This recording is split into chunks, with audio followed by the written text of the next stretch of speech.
Right. So Jordan Peterson is somebody that I have a lot of time for. So I think this would be very useful just to kick off our conversation. I hope you can all hear it when it starts.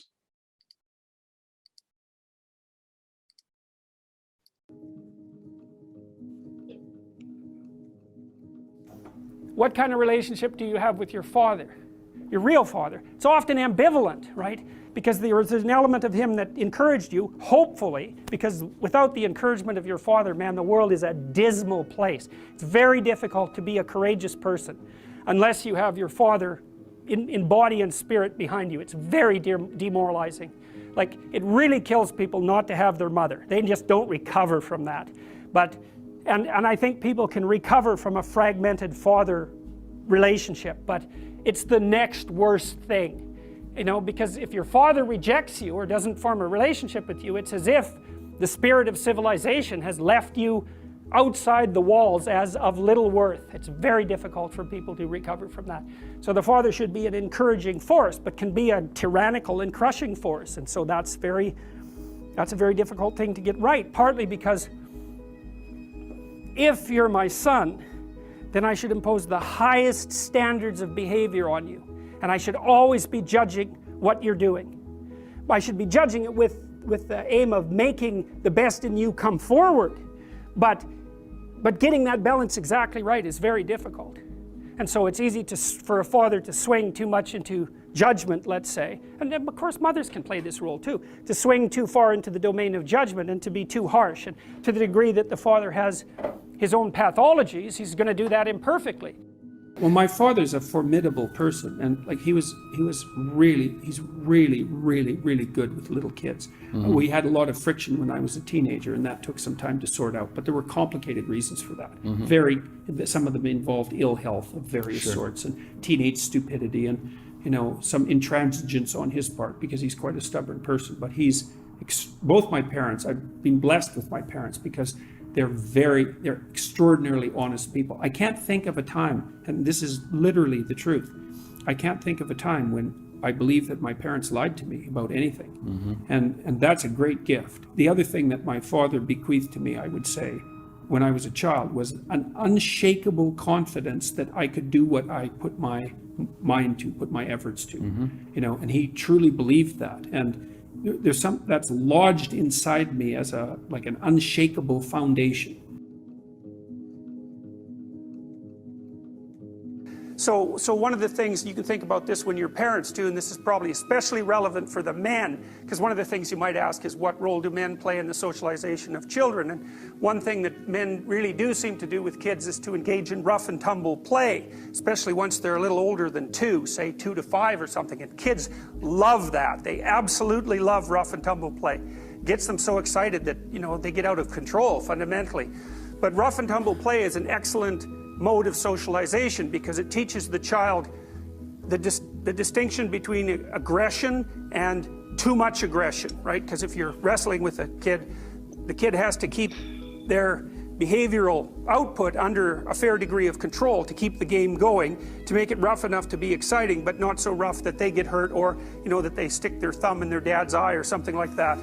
And you can think of that from a Piagetian sense too, because it's a game. But imagine that if you're trying to figure out how to configure yourself around other people, if you haven't had that rough and tumble play, you don't really know where the boundaries of your body are, you know, and you don't know how much you can take and how much you can be stretched and how much you can be thrown around, and when something actually hurts rather than is frightening. And so all of that intense sort of play that boys in particular are likely to engage in, although girls also like it, seems to be very useful for teaching children about how to engage with the world and with other people in a physical way. And that's one of the physiological foundations for higher order socialization.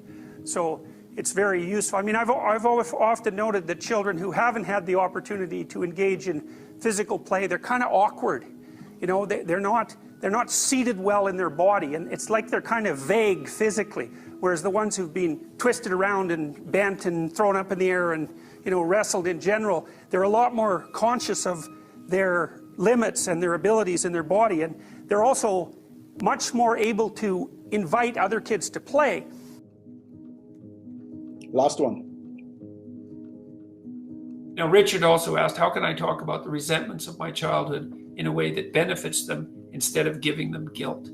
See, what I would ask if you came to talk to me and you had that question, I would say, first of all, well, what resentments?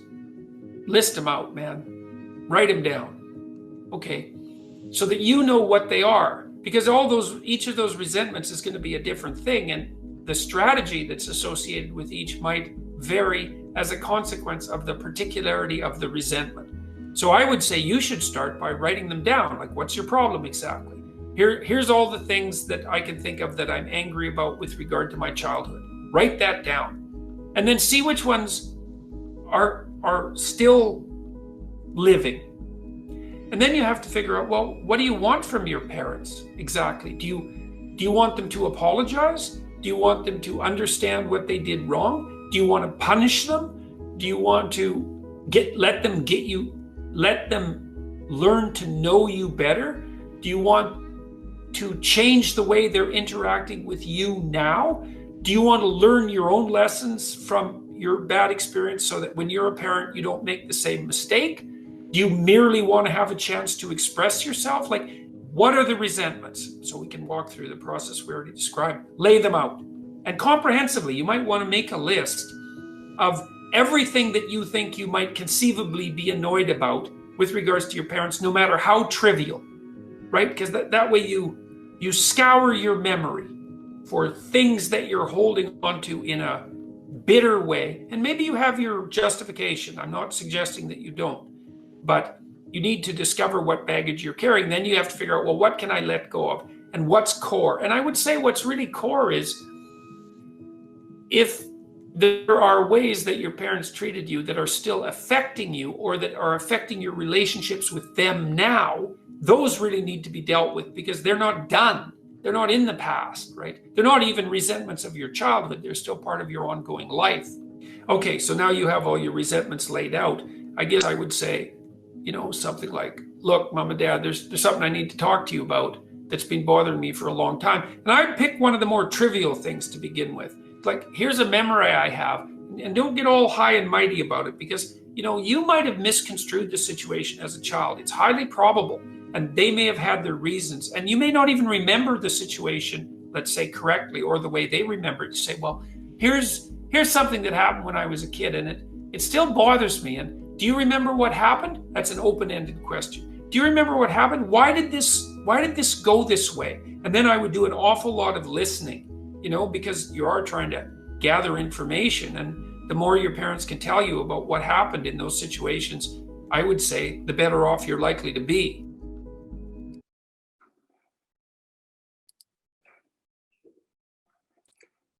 Great subject to kick off with. Fathering and being fathered.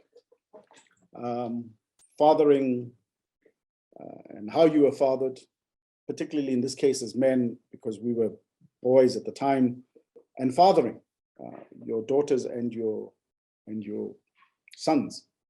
And I've got a couple of other little clips I'll play in between. And having heard what Jordan Peterson talks about lots of things, which I really do follow him, and I think he's very, very good. Think of a fathering moment that you have had that was positive or maybe not so positive, and think of a fathering moment that you have wanted to have for those of you who are young and or didn't have fathers growing up. We'll talk about that a little bit later on, and were raised by their mums. What would you have liked to have had? And think of fathering moments that you would like to ensure that you transfer to your sons and daughters. So who would like to kick off either? And please feel free to throw into the chat. Let's give each other sort of a minute and a half each to spew out this. Welcome to those who've just joined.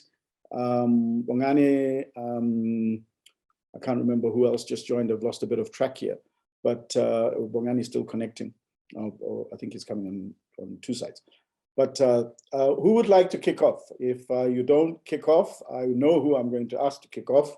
Bulelo, can I ask you to kick off? Because you can raise the subject, I think, really, really well. Vic, today I was hoping to hear more or to listen more than actually talking. Eh? That's not Yeah. Yeah. Now you see, there's when I look at this topic, and I'm not sure whether perhaps I'm going to be off the topic, but it's something that has been bothering me, and I think it is related to fatherhood. One of the things, and again, I'm talking from experience, I'm not theorizing, I'm talking in terms of my own experience around this area of fatherhood. You see, some of us have grown up in environments that were harsh, and our parents were either present, or our fathers were either present or not present. When I say not, I'm talking about physically present or not present. I mean, if you look at my father was not present, not because he didn't want to, but the nature of the environment and the time required that he actually move away from where we were staying to actually go and work somewhere else.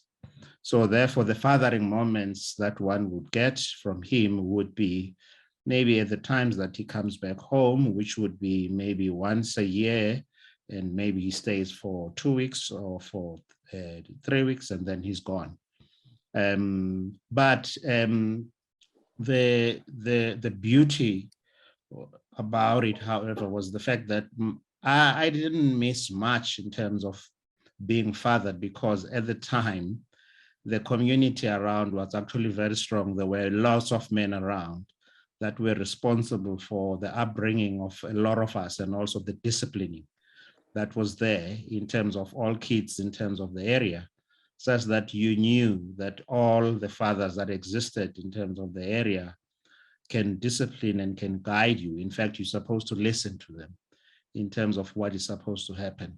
So I think in terms of that, that's what I can put. The only thing that worries me these days is the fact that some of us that have grown in environments that were harsh, like I said earlier on, we try as best as we can to try and shield our kids from the harsh realities of life that we experienced, to such an extent that in some instances, we do not enable them to have the required skills for them to be able to deal with the challenges that life later on throws on them, such that in some instances, they take life for granted. And sometimes they think that as a father, you'll always be there to sort of assist and lift them up when there's a challenge. And to a certain extent, we shield them and spoil them, and they end up having an entitlement mentality. Yeah. So that's the part that I'm just worried about in terms of contemporary fatherhood. You know? No, absolutely. That's one thing that I'm worried about, and saying I've seen a lot, and also I've also fallen in that trap in terms of saying, let me be a good father, let me provide, let me be there. But at the same time, I think that has, in a way, resulted in a state wherein I feel that my kids are not independent enough to actually make their own decisions and do certain things, because I've overfathered them, for lack of a better expression.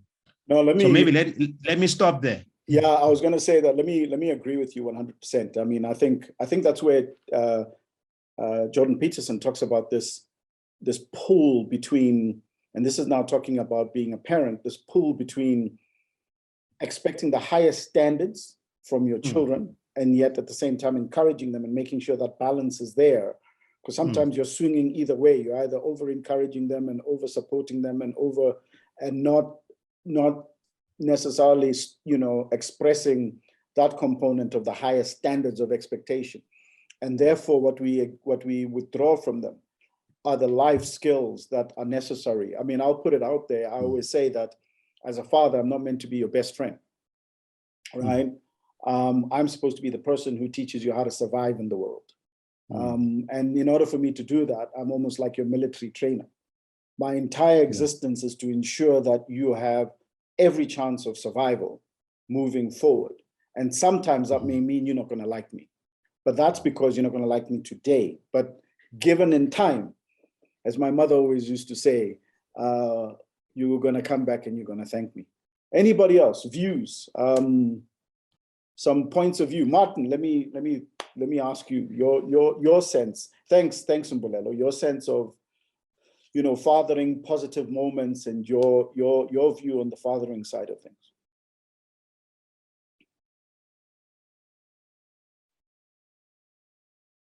Yeah, Vic, no, thank you very much. Yeah, I think what has been said, I think by Mbulelo is so appropriate. So where do you draw the line? I mean, I don't know either. I don't think any of us do. I think we just all, in a way, or myself, try to do the best we can, But I think what I do know, or what I do believe, is that the importance of having that parental father figure in a person's life, and part of the reason that is it goes back to probably what my biggest regret has been. When my children were young, I used to spend a lot of time with them. I had to go to almost all their sporting activities, and I had a job that allowed me to do that, and then suddenly I got a job about 400 kilometers away, and I was coming home only on weekends or every other weekend and those kind of things. And for 7 years I did that. And but when I finally eventually came back home, call it full time, after that 7 years, I could actually see that between the age of 13 up until my kids were about 20, I felt lost. I'll be at home, there's conversations, everybody's laughing, but you can see that they've gravitated towards the mother more so around those conversations that were happening around the house. So it really taught me a lesson about, what, if you are a father, you got to find the means to be present. And I think being present is much more important than not being there. So yes, I hear Mbulelo what he's saying, and I think it's critical what he said, but I think it's a better place to be present than not to be present. So, but they're never too much, I guess. I mean, that's the lesson that I'm learning in a harsh way, and I'm trying to make up for time now. Yeah. No, thanks, Martin, and thanks for sharing that. And thanks for being open to share that. I fully agree with you. As a matter of fact, just before you said presence, I wrote being present. I think the most powerful thing that a parent can be is present. I mean, I remember always saying that I'm not going to be your bus driver, Dad. I might not always be at your soccer games, and I might not always be at your this, that, and the other. But what I will be is I'll be present. And particularly when I went through my divorce and I had 2 boys, one of the things I promised them at the time was that regardless of anything that happens between their mother and me, one of the most important things they must always remember is that I will be present in their lives. I'll pick you up, I'll drop you off from school, all the things that could make me as present as possible. So I think you and Mbulelo are saying the same thing in terms of being available to, our parents being there. I think once you're there, it's what do you do? Is it always just purely the, encouraging and having fun, etc., and not the strictness of toughness? And I think, we've lent a little bit to we don't want to be like our parents, so we've now lent the other way where we've said, let's be over encouraging and not the strictness of toughness. And toughness is important in the process. Thank you, Martin. Thabo, your hand is up. Yes. My experience is similar to Mbulelo. I grew up, our father used to come at home, maybe, and he was, I think I did some few sessions ago, that my father was a migrant worker. He worked at other provinces. So, and he was, Peterson talked about the fragmented relationship with the father. I think I I am one of the people who had a fragmented relationship with my father, and now he's no more. But yes, and I've learned to be versatile in things that I wanted to learn in my life. You know, I've learned to observe. I've learned to when someone that I look up to does anything that is good, I take it and practice it and do it in my life. And well, and again, Peterson talked about telling someone what you feel about the situation. Maybe that's there in your life, and I think it's important for any man to say what he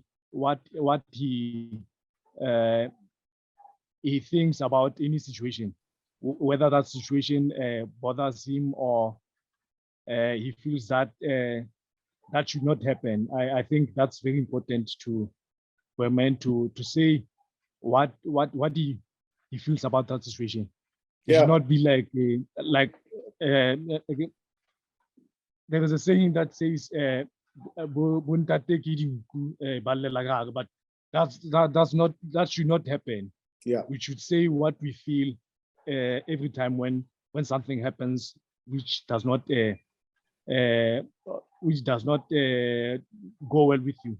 agree with you. No, absolutely, Tabo, and thank you for that. And I think the powerful thing that's coming across with you know your conversational piece is this ability to engage with an absent father in two levels. Firstly, being absent as a migrant father at the time he was alive, and having to deal with a father who's also, and I don't know how many of us have got late fathers, you know, both my biological and my adoptive father are both late. And sometimes there are things you want to say to them. And when Jordan Peterson talks about, write things down, write down the things. And in this case, write down the things, but sometimes they're not there to speak it to. But it's also good to write down the things in terms of fathering moments that we're not necessarily as positive, for you. I mean, Siyabonga, this is probably where I'm going to bring you in here in terms of your sense and views of dealing with fathering moments that were not positive, right? And you've got two scenarios. Scenario one is that they're there, and scenario one is that they're no longer there. Very, very complex things. I think I want to address the first part, is that a lot of men fear that they could raise children who are not flourishing in life the way they would want to. And that's a real fear that a lot of people have. So with boys, we tend, maybe let me compare with Chinese culture, especially when there was that one-child policy. All the Chinese boys were treated as kings. And the cultural element there was, you need to give him everything he wants. He's a king. Whereas in other cultures, that might be perceived as being spoiled. And boys like that probably would grow up with a very limited sense of responsibility. But to speak to the issue of fathering, it's a very difficult thing. But what I can say, that we cannot put so much power into one's hurt that it could replicate itself. A lot of fathers who grew with a very negative point in terms of father was either abusive or he was there but emotionally distant, which is something that we also need to talk about as men, that he was there, he was paying the bills, or he is there or paying the bills, but you don't know anything about where he comes from or what his struggles are. And it could also be a traditional type of thing or family type of thing. So if it's possible, like Jordan Peterson said, to have that conversation, then great. But sometimes we also have to admit that maybe the father or yourself do not have the capacity to have such conversations. And if that's the case, then treat the men with respect, or do not use words like we said in previous things, like there's no such thing as a sperm donor and all of those things. We can still move with respect, with healing, with forgiveness, by changing the course or breaking the bad cycle moving forward. No, absolutely, Siyabonga. Actually, I'm going to play 3 minutes or 2 minutes of Jordan Peterson's clip a little later on, where he talks about just that we need to be very careful. And also to your point, that when you do that, you actually continue the cycle. Yes. You might think that you're repelling it by saying these, difficult things around your father in terms of the relationship you had. But all you're doing is you're perpetuating that cycle, isn't it? You're just making it even more. Bulelo, I see your hand up. Just give me a second I just wanted to ask Andrew and Oscar, just their sense. Andrew, I'm and thanks, Siyabonga. I'm interested in fathering from the context of you fathering 3 gorgeous daughters. And just thinking about you being a father and having fathered and having been fathered, how that all ties in, because, I've got a little girl, and I think my fathering is very different to my daughter than it is. And also it might have something to do with my age as well, but that's another story. Yes. Thanks, Bravik, for giving me the opportunity. I think from my side, the challenge was the age difference between my father and I, which always then, when there's a big age difference in the olden days, you tend to, as well as not meaning that you are respecting, but you are afraid of your dad in terms of discussing other issues. So the problem came in communication. So the way you wanted to raise things when you have problems, how do I raise it? Because you can't relate from that age difference and the relation. Like what Mbulu was saying, our fathers were working in Johannesburg and we're staying in a village. So even the time spent was not that sufficient as well, which was a problem. And coming to my side, one of the same thing that happened there, which sometimes I like your videos, they say you must write them down, these things, when they are bothering you. Like I say, the communication, if you look at the current situation, because we are young parents with these kids, we relate better. And sometimes you find out the communication, you think, hey, now, you see. Yeah, but it's not that. It's because the way they relate to you. And so you are also in a school of communication. You teach yourself to relate with them in the way that they will feel comfortable to relate with you. Because I believe that I'm my daughter's first boyfriend. So if they can't find that comfort in me, and it's going to be difficult for them to get comfort in their boyfriend. And even if maybe later they have boyfriends, they'll be shy to come and ask me, we are hitting this pole. As a man, what do you think? And I want to build that relationship with them to that point that we can be open to each other and not be in the same boat that I come from, where my father was like a big monster. When he arrives, it's like he can run under the table. But I want them, when we are there, that our communication, we need to improve in the communication, number one. Number two is, how do we treat the conflict between me and them? Because we do have conflicts where maybe they did something wrong. And how do we deal with conflicts? We need to improve. So my intention is to improve on my conflicts with my daughters, and as well as better in communication that brings the comfort and the trust between us. No, that's that's an awesome thing. You said a couple of things there, being afraid of your father. I think if there's one thing about us as fathering, if we get to the point our children describe us as having been afraid of us,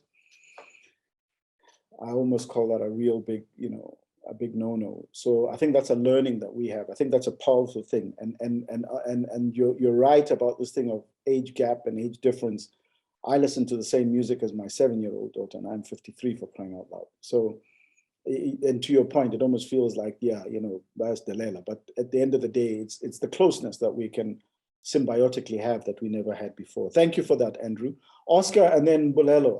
I want to actually ask Bulelo something to answer. Your sense, Oscar, in all this.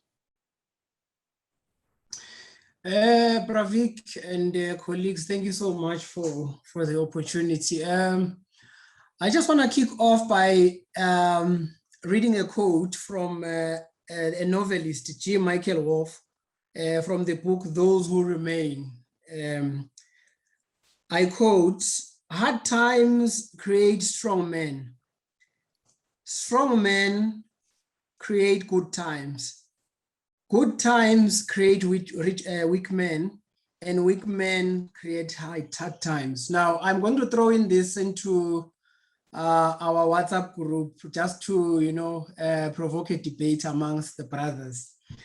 There's quite a lot we can say, or we want to say. Maybe we didn't know what to say about fatherhood. I assume, Pravik, this is a platform where we are able to cough out, to vent out, to speak out. Please allow me that time. I just want to, just highlight a bit about my childhood. My father is a retired priest. My mother is a retired teacher. I was raised by very strict parents. I'm going to quote my father. My father had a very different narrative about the whole fathering thing. He used to say, those who grow up like slaves will live like kings. Close quote. I don't know whether you've heard of that before, but that's how I got raised. I grew up in a village from age 0 to age 11. We came to Joburg at the age of 12. All those years, umsebenzi, field work, inkomo, and all that. Just to give you an idea, steering semoto ngisibambe at the age of 12. Nakona, my father was very, very hard. I hate the bicycle today. Bicycle ngilifunde rough. He had this belief ukuthi umfana akathanjiswa uyaqiniswa. He was so rough on me. He was hard. Right. I don't know now, because someone was talking about these vulnerabilities, these fears when you are a child. Yes, I grew up as a young man who okwazi ukusebenza, and but I still believe ukuthi things shouldn't have been that harsh. So maybe I still owe that conversation to my father. Would really, were you supposed to go that far that I could drive a car at the age of 12? Thanks God I'm a good driver today, but anyway, just to reflect then, look, it shows that, different fathers have different views on fatherhood. But I just want to say this without any waste of time. I assume this is a conversation that can go on and on. But I want to say to the brothers that are gathered here, look, I'm not an expert on this. I became a father 8 years ago. But somebody once said, prepare your children for the way. Do not prepare the way for the children. Prepare your children for the way. So the way has a lot of thorns. The way has a lot of hardships. The way has a lot of, obstacles. There's a lot of adversity. But I think if we've done our work well, we should have prepared our children to, to have that spirit of resilience in the midst of hardships. We don't have to do everything. Somebody was saying, I feel like I've overfathered my children. Look, being a good father is fine. But I think if we've done our work well in the long run, it's the moment where we are able to, prepare our children to an extent that when they are on their own, they are able to, face the world that is very turbulent. The last thing I want to say And also, I think things we need to look at, you know, the adversity intelligence, social intelligence, particularly in days of digital communication, you know, social bullying, cyberbullying, and all those things.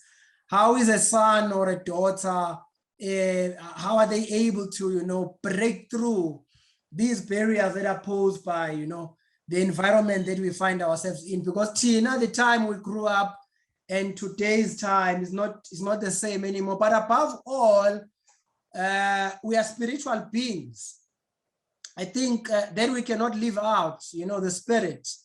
A son, a daughter should be able to have, you know, that spiritual intelligence, that when it's all said and done, your emotions, your spirit is always intact. I'll pause there for now, and thank you so much, Pravik.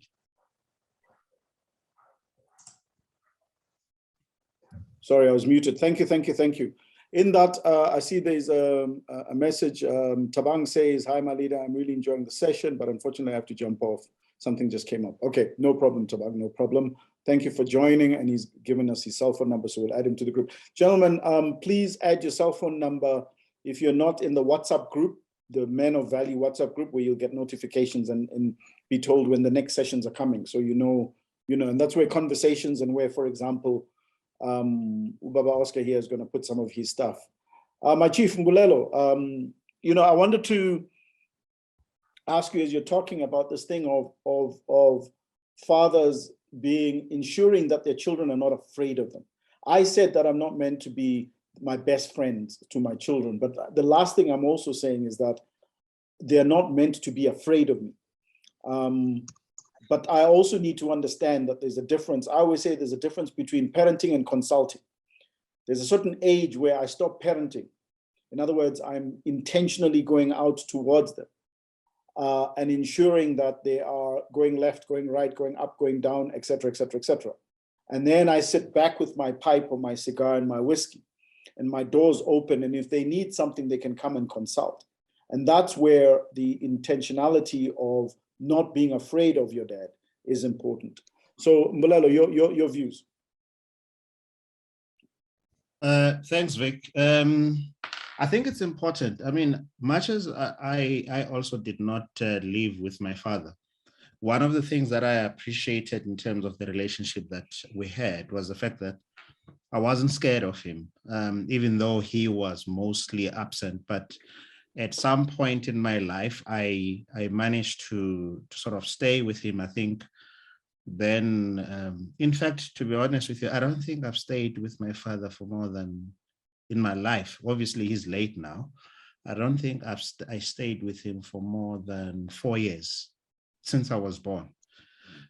Because I would stay with my grandmother, and later on when I grew older, I was shipped to boarding school and later on to university. So I only saw him during holidays and all this, but yet we still had a good relationship. One of the things, I mean, I could talk to him about anything. One of the things that I appreciated most about him is that my father was a teacher. He was not a professional teacher, but I'm saying a teacher in terms of being able to teach you about life. I remember when he used to take me to boarding school and later on to university. I think I've told this story before in one of our sessions, that maybe 3 hours before we got to our destination, because we used to leave very early in the morning, around about 3 or 2 o'clock in the morning, he would wake me up and I knew as to what was going to happen. He was going to lecture me until we got to the destination. And the lecture was not a threatening lecture. It was a lecture about life. And also what he was prepared to do for me to make sure that I become a good human being. And one of the things that I will never forget was the fact that when he, in one of his lectures, he told me that, listen, I am prepared, even if I don't have food, me and your mother, we don't have food at home. We're prepared to help and assist you for you to become the person that you want to be. It doesn't matter whether I don't have shoes. So every time I was at school and at varsity and I thought of being naughty, I used to have those words ringing, in my head, where there's this person that is dedicated so much to making sure that I become the best person that I can be, but without spoiling me, because he was a very strict man. And when I was doing grade 8, or I think what standard 8, at those, we called it standard 8 at that time, my father made sure that on all the holidays, he would get me what we would call those days a temporal job. Yes. I would get a temporal job and I would go work. Sometimes I would work in the factory and do night shift, wear overalls, and sometimes clean toilets, in the factories and all that stuff, until I think I was doing my 3rd year university. All holidays were not spent sitting at home. They were spent having a temporal job. And I enjoyed that. I enjoyed having my own money. Yes. And those were the fathering moments for me that were important in terms of saying, you need to learn to be your own person, be your own man. Yeah. Be a person that can rely on himself and not be afraid of hard work. Now, what I said earlier on when I started was the fact that I think from my side, I haven't done that. I then said, now that I have been able to be blessed and have better ways of supporting the family, I haven't exposed my kids to some of these harsh realities of life, of being your own person and being able to do things yourself, such that sometimes I have this thing that I believe that they believe that things can be handed to you instead of you working for them. And for me, it's that challenge that I sometimes now look at Warren Buffett and say, at first I thought that he was just a very harsh person. Yeah. But later on, when I now experience some of these things, I then see that he is not a harsh person. I think for him, it is saying that, listen, you need to be your own person. This is me. This is the life that I have created. It doesn't mean that this is supposed to be your life. It belongs to you. Create your own life, because you're not assured of my existence forever. If I'm not around, what's going to happen to you? Because you have not learned to stand on your own 2 feet. I think that's one of the challenges that I think contemporary fatherhood has, because you have extremes, Vic. You have extremes of fathers that are absent in their kids' lives, and therefore kids are actually looking for people that can father them. Yes. And those that are present, where, like I said earlier on, we then over-father them. And you find that you then have, at the end of the day, kids that cannot be able to stand on their own. Well, there's a couple of youngsters here who I want to, who are not fathers, well, at least not that I'm aware of, but maybe they'll confirm or not. Khotso, what you're obviously a son. Tell me, a little bit about, your upbringing and the role either your father or a major, male figure had in your life. But what I also want to ask the question, since you're not the father, is what do you see yourself in terms of becoming a father, if you ever want to become a father? Josh, it's the same question to you too, and let me know what you're thinking. And anybody else, please throw in the chat group any comments. Khotso, are you there?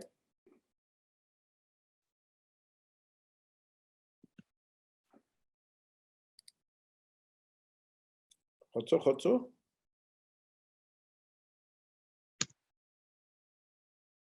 Josh, are you there? I am indeed. All right, so I think from my perspective, I'll just share a bit of my own personal story just to give everyone some context. So I am a son that grew up without a father, not due to the fact that my father was absent, but unfortunately my father passed away when I was at the age of 12. So I grew up in a single-headed household with my mother, and she largely had to take the role of a father.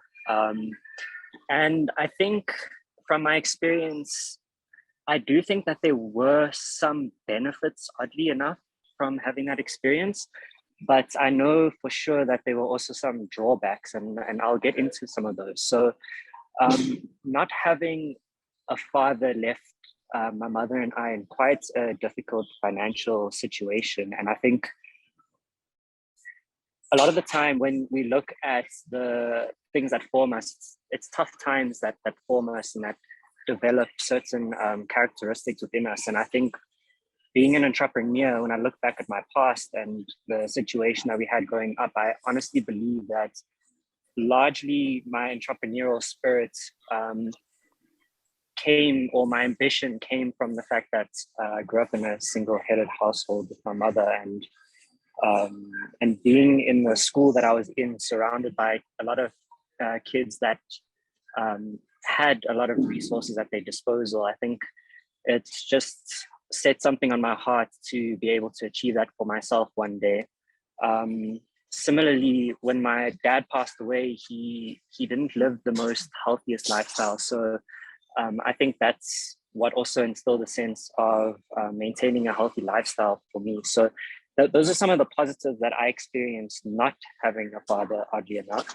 But I also do think that there were some drawbacks. And when I look at my current situation today and I look at the challenges that I experience today, something that I experience a lot is a lack of belief in myself. And I do think that largely comes from the fact that I grew up without a father, because I do believe that the role of a father is to be able to encourage their children, especially young boys, to be able to believe in themselves and to give them a sense of, I don't know, just courage, I guess. And I think that's something that I've missed out on throughout my childhood. But I do think being a man nowadays, I do strive to search for role models, and I do keep an eye out on the men that I do have the privilege of working with, and I've learned a lot from them. So I don't think it's something that holds me back, but I do think that it's something that I could have developed at a younger age. And because I didn't develop it at that younger age, it is a little bit difficult for me to tackle nowadays. So that's just kind of where I stand in terms of the whole discussion of fatherhood.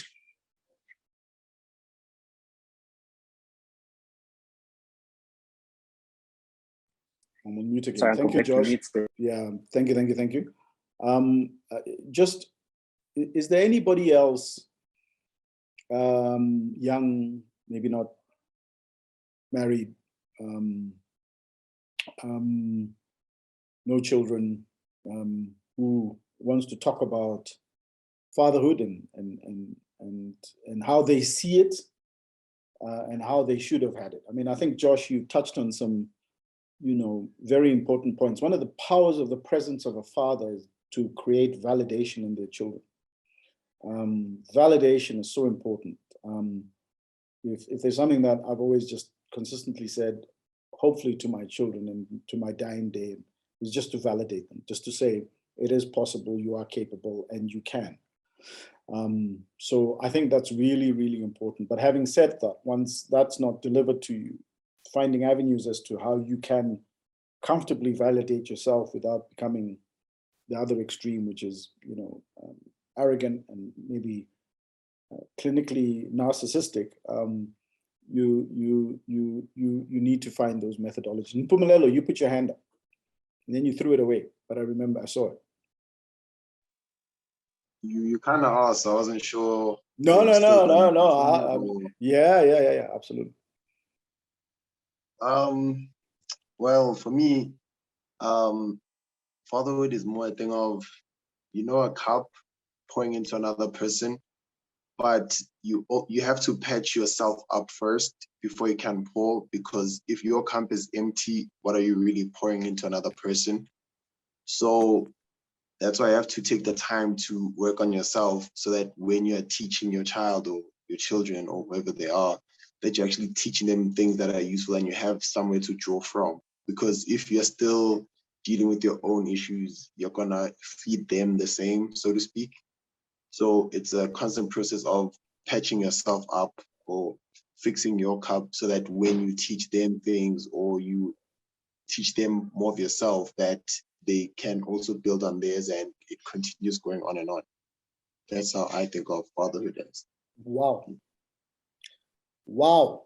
Somebody top that. That's an analogy that's so clear. We pour into, our children, and we pour into them who we are. And maybe Siyabonga, you can jump in here about the challenge of pouring, things that can be toxic. So to Mpumelelo's point, you need to fix you first, make sure find the purest of pure of you first, and then pour in. And I don't think, obviously, fatherhood is what we're conversing about, but that's true of everything, right? Yeah, no, great points there, Mpumelelo. It's very tricky as to how we can go about doing that. But it comes with just being true to yourself as a person, as a man, as a father, as a son, about how certain experiences are meant to shape you and form you into the person that you want to be in. So like Jordan Peterson said, like, fatherhood has this ability of validating, like, you are my son in whom I am well pleased. That gives a son something to live for and to move on for. So yeah, that's really powerful. Ooh, yeah, no, that really is. And I'm just gonna, for a disclaimer point of view, just ask if we can go 10 minutes over. As a matter of fact, in future, I think I'm gonna make this an hour and a half, because I think as we get into the conversations of engagement, I don't want us to lose it. So we will not exceed 15:15. I assure you of that. And then in future, we will make it an hour and a half. Josh, hand up. Yes, so I really like that we are getting on the topic of that validation. And I think a lot of people have mentioned that when it comes to validation, a lot of the requirements of that is just simply being present and being accessible, right? So being a man that grew up without that level of validation, and not to say that my mother didn't offer that validation to me, but I do feel like it is different coming from a father. I don't know if there's anyone else in the group that might have came from a similar circumstance where they didn't have that validation as well. If they have any advice on how to cope with that or how to handle that in adulthood, because I do feel like that's something that I personally do struggle with today, is not having that validation. And I do feel like a lot of the time, or many times, it does affect my self-confidence in terms of handling certain challenges that come my way. So I don't know if there's anyone in the group that might have some advice or might have been in a similar situation and be able to just offer some words of wisdom by any chance. Anybody who validation? I mean, I think one of the things I wanted to suggest, and I'll put it in the group, is topics for discussion. I think validation is literally a topic in itself, that can be led by somebody. And what is validation? We talk about validation, but I think it's this construct of a man encouraging, his children, whether they be boys or girls. They need to have that level of encouragement, and instilling. I mean, Jordan Peterson talks about an unequivocal, I had a good friend of mine who said his dad from day one instilled in him so much self-confidence that right now he just does not know anything else. He can't relate to people who are challenged with the idea of trying or not succeeding, or, he just has so much sense of self. But he says that he owes it to his dad. I mean, and by the way, and Siyabonga, maybe you can confirm this, that is actually instilled within the first 7-8 years of a child's life, right? If you can instill that sense of unequivocal confidence in themselves, right, within that first 6, 7, 8 years of their lives, it is foundationally laid. You will see it in their behavior, you will see it in their interactions, you will see it in their engagements and in their communication. Yes, but it doesn't have to be so doom and gloom. What I've found that as you are in an age where you are an adult, you can start parenting yourself. I want every man here who had very limited interaction, contact, validation from a father to understand that now you are at an age where you can become what you've always sought for from a father. I try to do that. You can try to do that with many other mentors and people and things like that, pastors and all of these things, but you'll always see which they cannot be what you really want. So start by affirming yourself, start by congratulating yourself, appreciating yourself, correcting yourself. Some of us probably didn't get the correction that we wanted in the way that was supposed to be healthy. So be the parent that you needed all these years. And it probably can help you to also help you to becoming the parent even to your children when you have them as well. Thank you. Thank you. Absolutely. Absolutely. Pohole, am I pronouncing that correctly? Yeah, correct. I need to give you some contact number, then I just sent it. Oh, I see. Okay. Throw. I thought you wanted to. I just hit the send before. I can punch in my number. Oh, okay. Yeah. If you can just send it again with your number in it, then we'll know it's you. So send another message, but make sure your number is in that message. Okay. And Julius Masimola sent an approach that he got the power failure, so it's offline. Oh, okay. If you've got his details, send them to us as well. We will put them up as well on there. Thank you. I just wanted to quickly just go back and just finish the last 1.5 minutes of this. And I don't know if we're going to have time, but I wanted you to hear literally the end of this, or it's probably about 3 minutes, and then we can carry on talking, and then I'm going to end off with the last video. There's the father that you have, and that's a human being, that's a man like other men, a man among men, but then there's the father as such, and that's the spirit of the father. And insofar as you have a father, you have both at the same time. You have the personal father that's a man among other men, just like anyone else's father, but insofar as that man is your father, that means that he's something different than just another person. And what he is the incarnation of the spirit of the Father. And to see that, to take it to what? To disrespect that carelessly. Like Noah makes a mistake, right? He produces wine and gets himself drunk. And you might say, well, you know, if he's sprawled out there for everyone to see, it's hardly Ham's fault if he stumbles across him. But the book is laying out a danger, and the danger is that, well, maybe you catch your father at his most vulnerable moment, and if you're disrespectful, then you transgress against the spirit of the Father, and if you transgress against the spirit of the Father and lose respect for the spirit of the Father, then that is likely to transform you into a slave. That's a very interesting idea, and I think it's particularly interesting, maybe not particularly interesting, but it's particularly germane, I think, to our current cultural situation, because I think that we're pushed constantly to see the nakedness of our father, so to speak, because of the intense criticism that's directed towards our culture. We're constantly exposing its weaknesses and vulnerabilities and, let's say, nakedness. And there's nothing wrong with criticism, but the thing about criticism is the purpose of criticism is to separate the wheat from the chaff. It's not to burn everything to the ground, right? It's to say, well, we're going to carefully look at this. We're going to carefully differentiate. We're going to keep what's good and we're going to move away from what's bad. But the point of the criticism isn't to identify everything as bad. It's to separate what's good from what's bad so that you can retain what's good and move towards it. And to be careless at that is deadly, because you're inhabited by the spirit of the Father. Insofar as you're a cultural construction, then you're inhabited by the spirit of the Father. And to be disrespectful towards that means to undermine the very structure that makes you not all of what you are, certainly not all of what you are, but a good portion of what you are, insofar as you're a socialized cultural entity. And if you pull the foundation out from underneath that, what do you have left? You can hardly manage on your own. You know, it's just not possible. You're a cultural creation.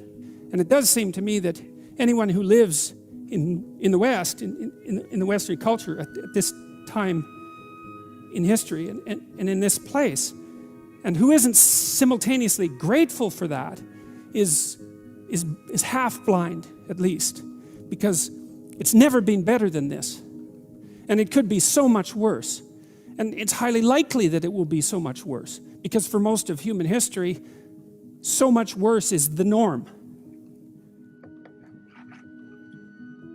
So why I wanted to play that almost towards the end is simply because I wanted, you know, the similarities are unparalleled in terms of this thing about remembering that within the context of our fathers, there's them, the human being, but then there's the spirit part of who they are that forms who we are, whether they were in contact with us, away from us, next to us. And therefore, how we engage with them, despite what the vulnerabilities of their human part is, still needs to be contextualized within the element of respect for who they are, and not measured only purely for what they've done. And I think that's important for us too, who are fathers, and those of you who are going to become fathers, that you're going to be measured not just purely on what you've done, but who you are too. I always say to young people that your aunt is your aunt, even though your dad's not getting along with his sister. You call her your aunt because there's an office to the word aunt. There's an office to the word father. There's an office to the word grandfather. That's deeper than just the physical element of it. There's a context of a spiritual element behind it. And I think what he was saying about the West is also true about Africa. Things could be worse, absolutely. But also that we must remember that where we are today is a lot better than the migrant parents and the migrant fathers that we grew up with. We talk about our genocide of Africa. I mean, when I think of my adopted father, he was white and he was Scottish. His dad, right, grew up in a situation where his dad was in the Second World War. So talk about migrant work. No, this was migrant military, right? So he was brought up by a father who had come back from the Second World War. He was actually born towards the end of the Second World War.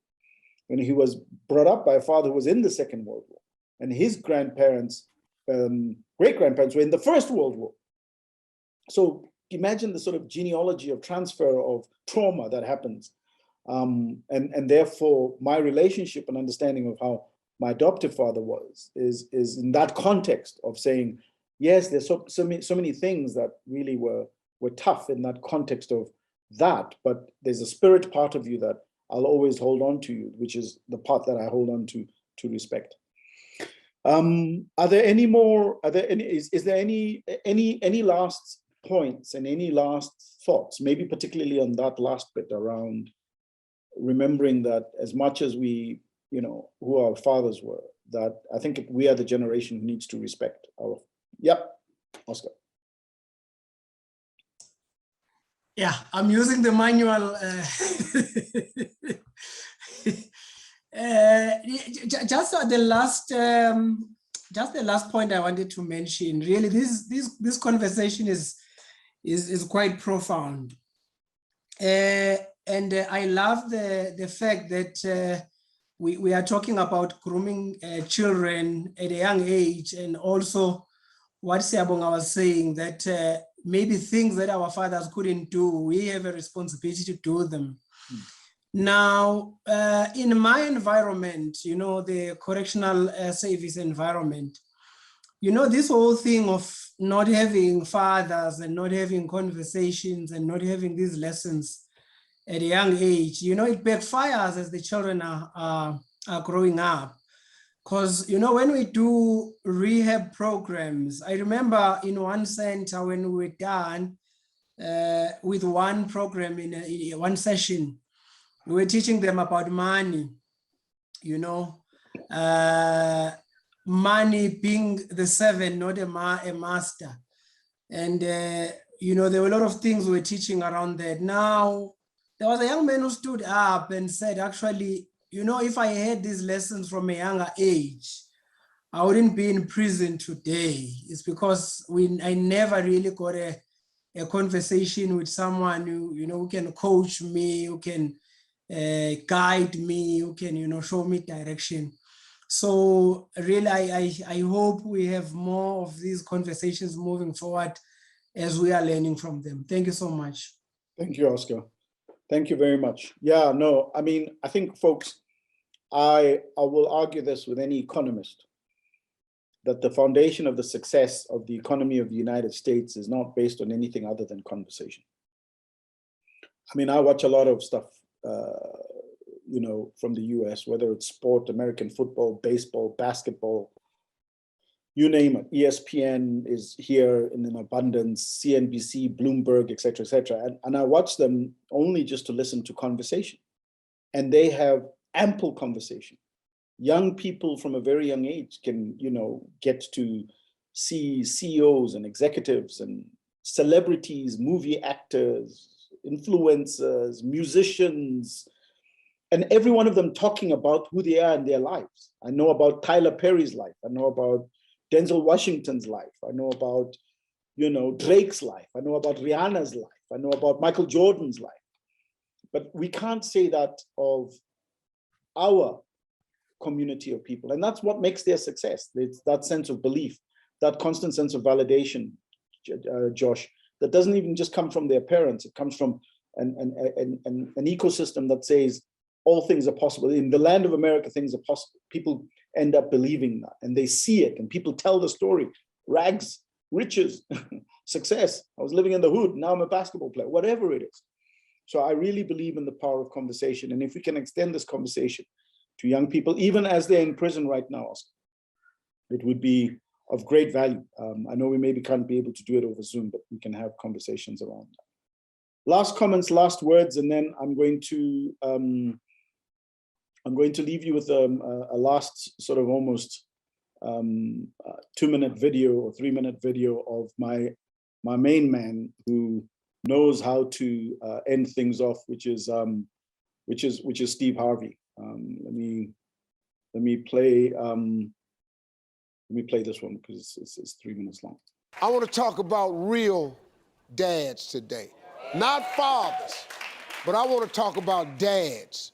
Anybody can be a father. Take a real man to be a daddy, though. See, Father's Day changes as you get older. Sometimes being a father, just like being a mother, is a thankless job sometimes. You put your all into your kids, you don't know what you mean to them. And then, you know, as you get older, you know, when you're a kid, you don't necessarily understand or even appreciate what your dad is trying to do for you.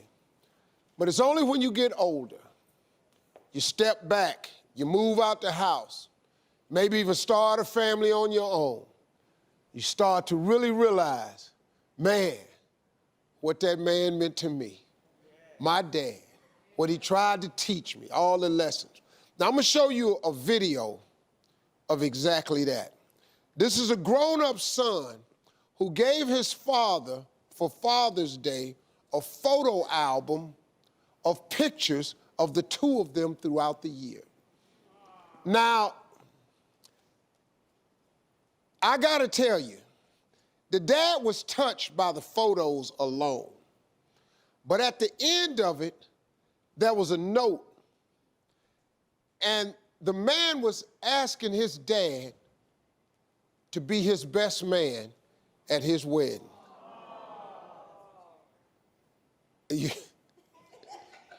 You might cry.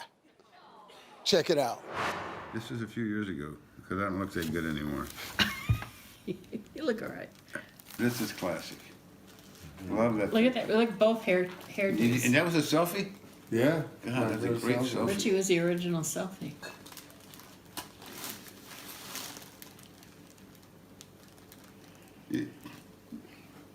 Yes.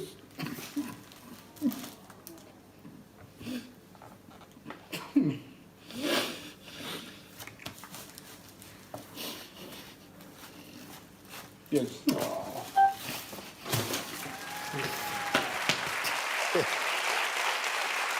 That was a really, really good video, man. You know, you kind of hope at the end of the day that your sons feel that way about you if you're a father. You just hope, you know, you may don't have to be his best man or nothing like that, but I gotta tell you, man, you just want to be appreciated. And for all you dads out there that's been putting in the years with your kids, whether it's your son or whether your daughter, whether you've been turning your boy into a man or you've been showing young girl the example of how a man ought to treat a woman by taking good care of a mom. Whatever it is, hats off to the dads around the world. Happy Father's Day out there, man. Hey, let's get into some Hey Steve. So let me just kill this. So just to end off, thank you, everybody. That was really just to say, you know, at all that we're trying to do. And for those of you who are young men who don't have kids yet, who are going to have kids. And I love what you just said, Siyabonga. Let's all parent ourselves. Let us all make sure that we are trying to be the best versions of who we can be, so that, as Mpumelelo says, when we pour into a cup of who it will be, whether it be our kids in the future, or for those of you right now who don't have kids, whether it's your brothers and sisters, you know, nephews and nieces, or anyone who you can influence. Let it be that when they look up and say, you know what, who was the influential person in my life? Who was the person who made a difference or said something that was of significance? Like, you know, Bulelo was talking about around how you teach about the story of life. Let that be you. Let that be you being that person that has just imparted something of great significance. We continue to be men of value because we're just trying to learn. So this platform is about learning and sharing. And I've heard so much today. And I continue to hear this. If I had this, you know, Siyabonga, you know, 30 years ago, I might have raised my kids a bit differently, but then it was trial and error. But for those of you who are in the process now, and also for those of you who will be in the process, please learn from this. Invite others. As I say, we try to keep it as, you know, 15 this is a nice number, but we'll have more frequency of these things. So thank you for joining.